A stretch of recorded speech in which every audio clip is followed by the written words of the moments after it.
Today's Toy Spot, we're having a look at the Hasbro Transformers Age of Extinction Scorn.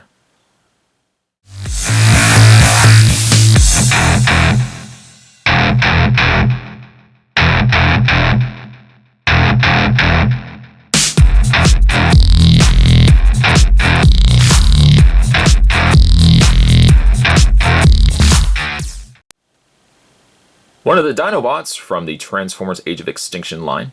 Not really sure if he's actually in the movie. From the trailers, I think we've only seen so far 2 Dinobots.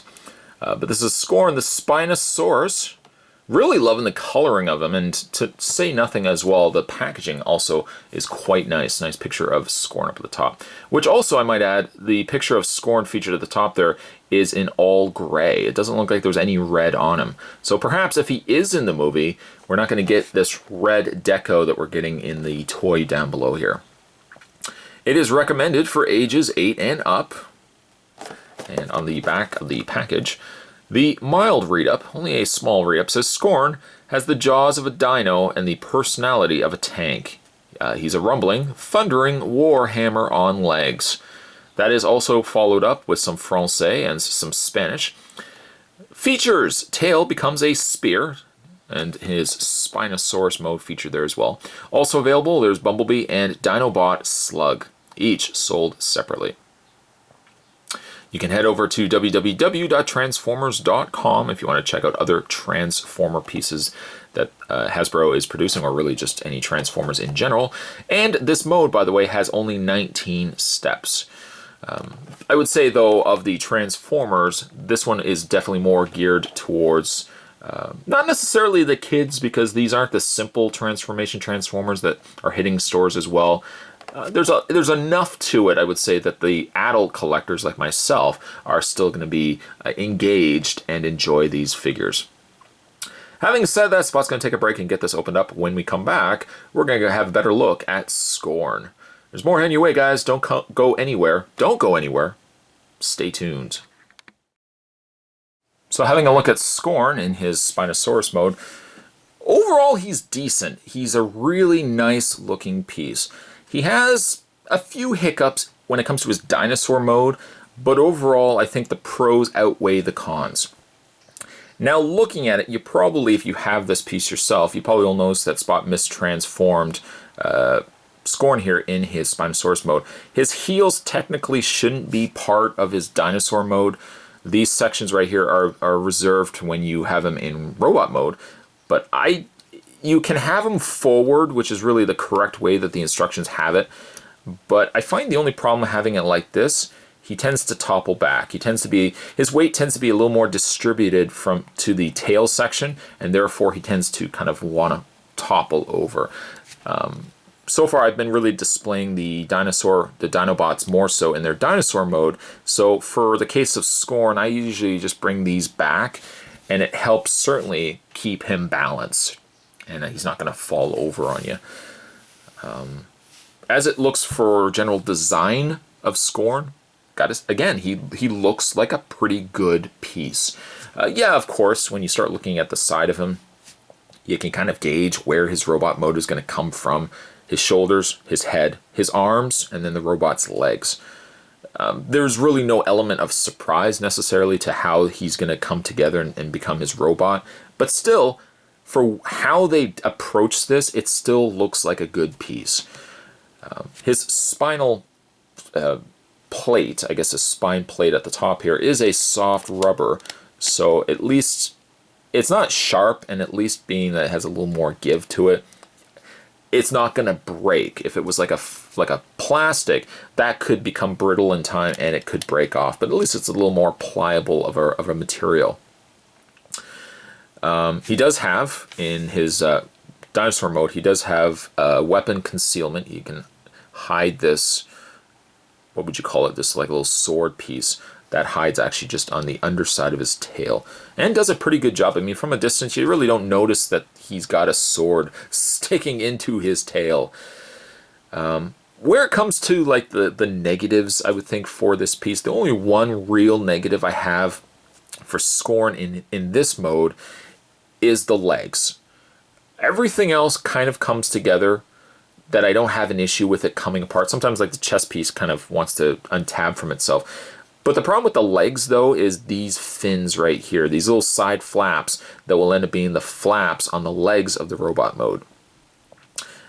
You'll see, let me just bring the camera in here, you'll see that there is little teeth, little teeth pieces here sticking out from the sides that had they only found a way to kind of put a hole or a notch or something there where this could have tabbed in.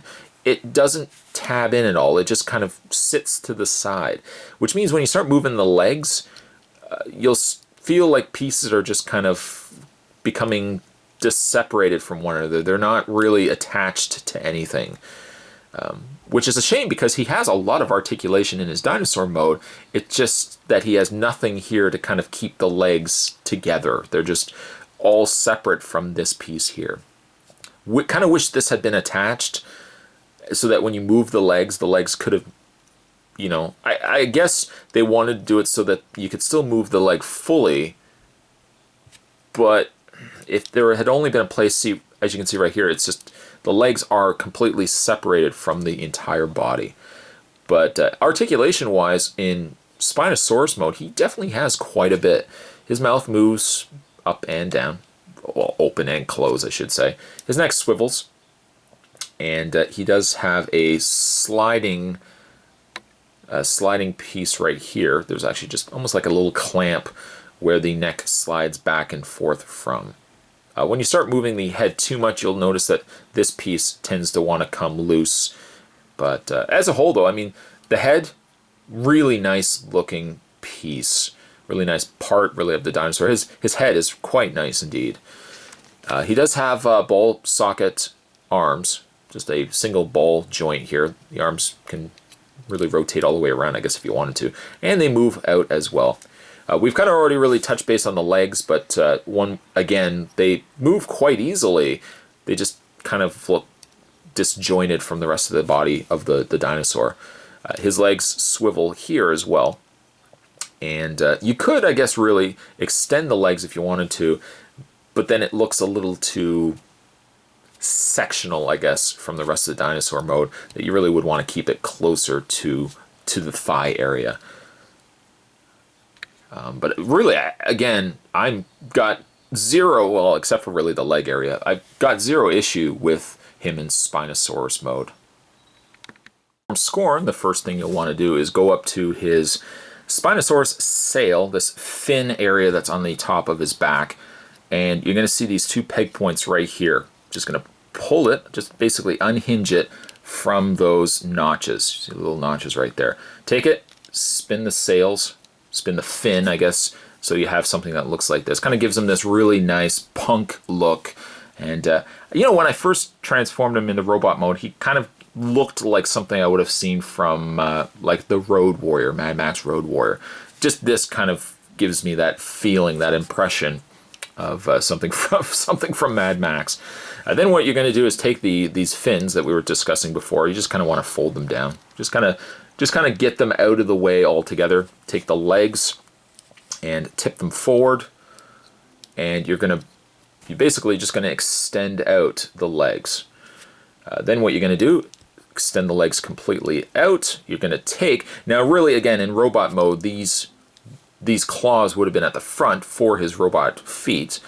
So if you didn't have that already set, you would just bring these to the back, and that would give the front of Scorn's legs.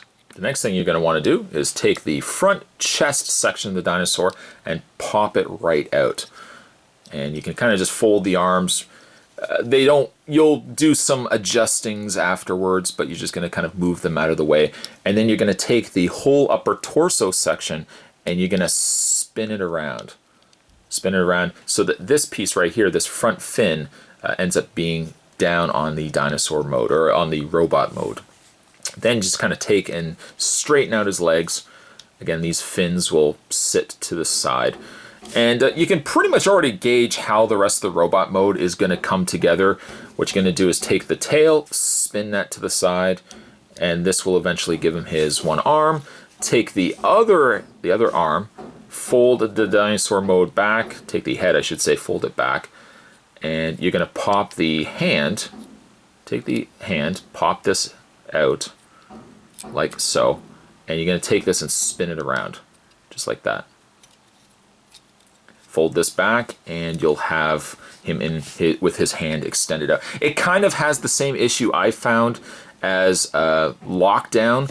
Lockdown, if you remember from the animated Lockdown, his hand was just always kind of sticking on an angle. Scorn kind of has that same idea. It's not really much you can do about it, but it is what it is.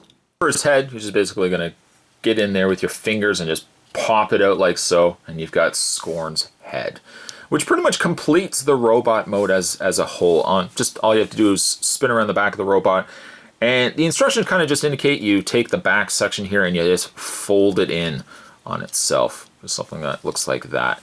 However, I kind of think what I do when I get him in robot mode, I usually take the arms from the dinosaur and I just spin them to the front.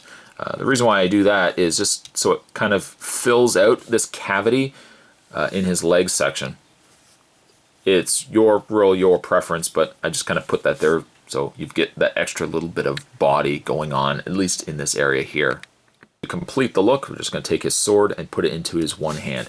He only has the one hand to hold his weapon. The other hand is the tail from the Spinosaurus.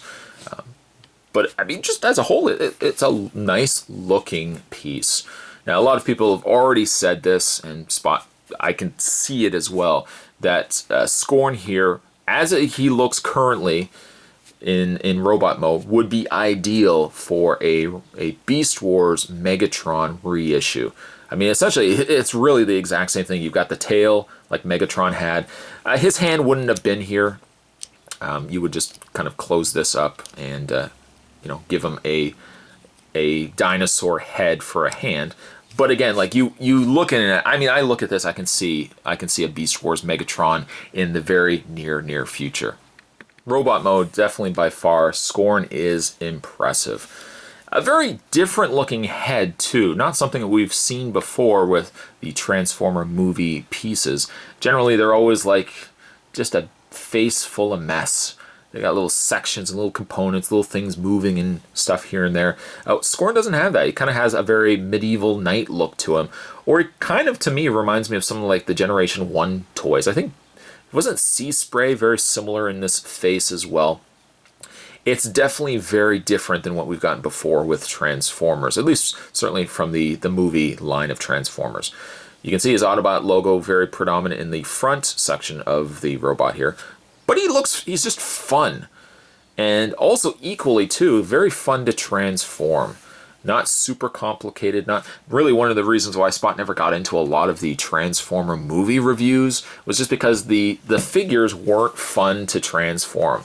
You would sit there transforming it, moving components, and after a while, a lot of times I just said, I'll just get to it later. But, Scorn really is a fun Transformer. Not only is he fun in dinosaur mode, he's fun in robot mode, he's fun to really transform as well. Articulation in this mode, his head does still rotate left and right and up and down. Quite a very relaxed ball joint. I mean, you can move him quite easily in the head. Shoulders rotate as well, all the way around, back and forth, really. His arms, really, as mentioned, the same articulation in his robot mode or in dinosaur mode with the head.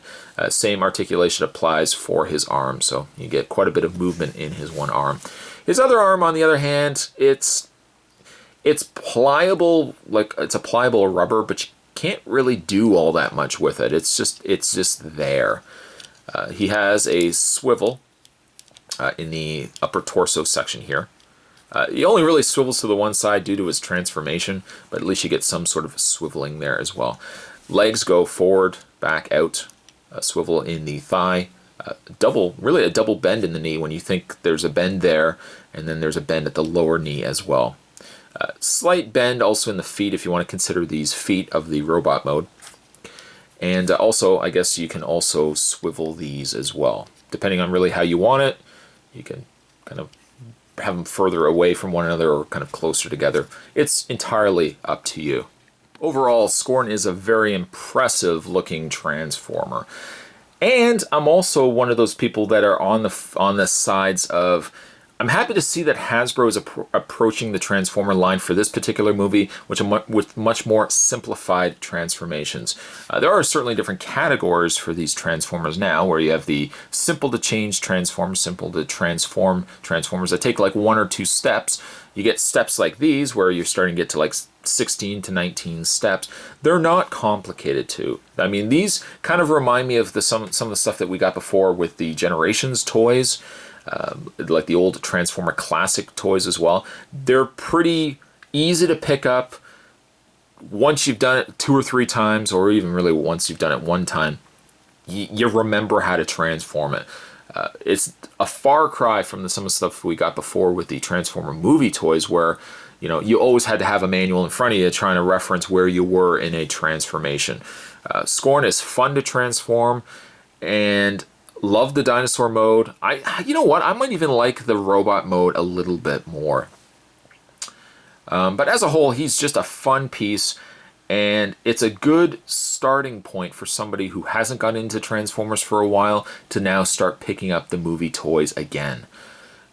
These are now started hitting the store shelves, so I would recommend them. I would recommend Scorn, and while, some of the other ones maybe have not been as impressive, Bumblebee kind of looks like a real train wreck. Scorn definitely did not disappoint me, though, one bit.